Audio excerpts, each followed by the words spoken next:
शुरू करें सर? शुरू करें।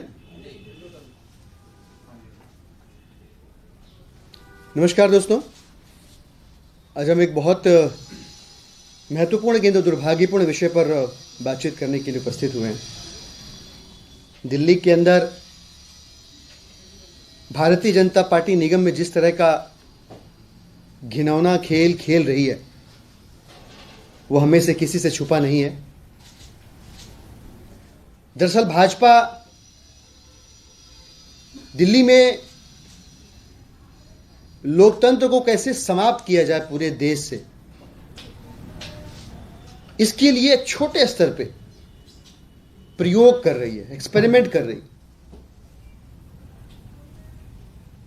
और वो प्रयोग अगर सफल हुआ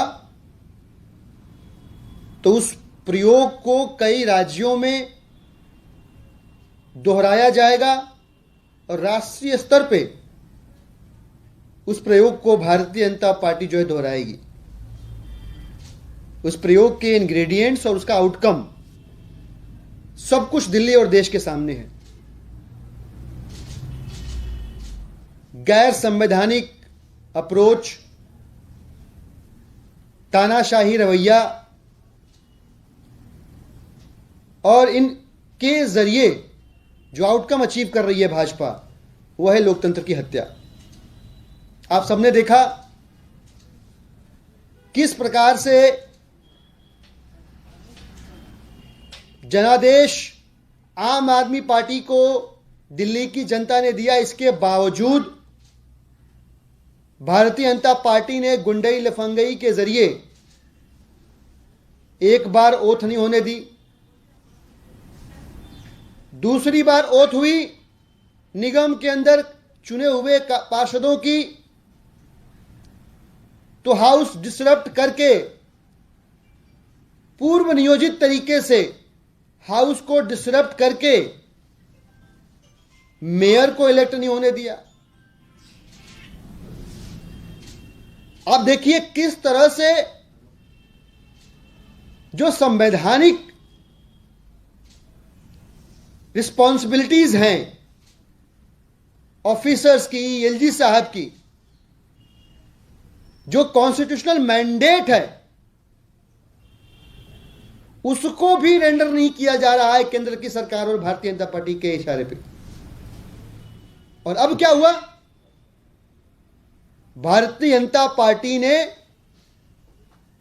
लोकतंत्र का, डेमोक्रेसी का, इलेक्टोरल डेमोक्रेसी का मजाक उड़ाते हुए भाजपा की केंद्र की सरकार ने अपने अफसरों से कहा कि लोकतंत्र जाए भाड़ में, चुने हुए पार्षद जाए भाड़ में, मेयर का चुनाव जाए भाड़ में, तुम लोग बजट पास कर दो।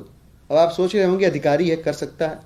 इसको ऐसे समझिएगा कि मैंने मेरे घर पे पौधों की देखभाल के लिए एक माली लगाया, घर की सफाई के लिए एक सफाई करने वाला लगाया, और मेरे घर में क्या खाना बनेगा और उसके लिए पैसा कहां से आएगा, ये दोनों बैठ के तय कर रहे हैं। मैं घर का मालिक हूं, मुझे नहीं पता। इसको ऐसे समझिए आप, इसको ऐसे समझिए कि जो लाशों के साथ गिद्ध करते हैं, लाश किसकी पड़ी है यहां पे? लोकतंत्र की लाश पड़ी है, और गिद्ध उसे नोच रहा है, धज्जियां उड़ा रहा है। ठीक उसी प्रकार से भारतीय जनता पार्टी लोकतांत्रिक मूल्यों का मजाक उड़ाकर जो कॉन्स्टिट्यूशनल मैंडेट है उनका, उसके बियॉन्ड जाकर अपने अफसर्स के जरिए बजट पास करके सीधे सीधे दिल्ली की जनता के जनादेश को अपने राजनीतिक जूतों की नोक पे रख रही है। और यह प्रयोग है, इसको समझिएगा। कॉन्स्टिट्यूशनल प्रोसेसेस को बाईपास करना, संवैधानिक प्रक्रियाओं को बाईपास करना, अगर यह प्रयोग सफल रहा और सब चुप रहे तो यह प्रयोग बड़े पैमाने पे अलग अलग राज्यों में दोहराया जाएगा, जो हमको अब देखने को मिल भी रहा है। तमिलनाडु के अंदर देख लीजिए, पौंडीचेरी के अंदर देख लीजिए, पश्चिम बंगाल के अंदर हमने देखा अभी अतीत में कि किस प्रकार से इलेक्टेड गवर्नमेंट को बाईपास करने की केंद्र की भाजपा सरकार कोशिश कर रही है। हमको समझना पड़ेगा, हमारा देश लोकतांत्रिक देश है, तानाशाही नहीं है, यहां पे राजशाही नहीं है यहां पे। और जहां है उस देश की धज्जियां उड़ी पड़ी हैं। हमारे पड़ोस में पाकिस्तान है, देख लीजिए आप कितना मजबूत लोकतांत्रिक संवैधानिक ढांचा है वहां पे। बहुत सारे देश हैं जहां पे इलेक्टोरल डेमोक्रेसी नहीं है। भाजपा क्यों चाहती है कि हम उन देशों के रास्ते पर चल के सत्यानाश करवा लें अपना? मुझे लगता है कि भारतीय जनता पार्टी की केंद्र की सरकार को ये जो घिनौनी हरकत करी है उन्होंने, चुनी हुई सरकार को बाईपास करके, मेयर का चुनाव हुआ ही नहीं उसके पहले ही जबरिया जो ये बजट पास करने की घिनौनी हरकत की है, ये बजट वापस लेना चाहिए। दिल्ली की जनता से माफी मांगनी चाहिए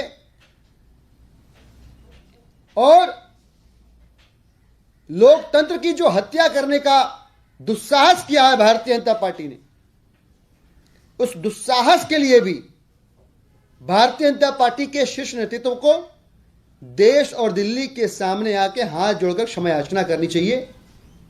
अपराध इतना बड़ा है कि फिर भी क्षमा योग्य नहीं है, लेकिन ये करते हुए दिखना जनता जनार्दन का दिल बड़ा है, शायद माफ कर दे। आम आदमी पार्टी इसकी घोर निंदा करती है, कड़ी निंदा करती है और हम मांग करते हैं कि इस तरह का कोई भी गैर संवैधानिक कदम भाजपा न उठाए, अधिकारी न उठाएं। बाबा साहेब की लिखी हुई जो किताब है संविधान की, उसके हिसाब से चलें, एक्ट के हिसाब से चलें। और जो इलेक्टेड गवर्नमेंट है, जिसको बजट पास करने का अधिकार दिया है संविधान ने, एक्ट ने, उस इलेक्टेड गवर्नमेंट को उसका संविधान सम्मत काम करने दिया जाए। Thank you. प्रश्न इस विषय पे इसके आसपास। Thank you.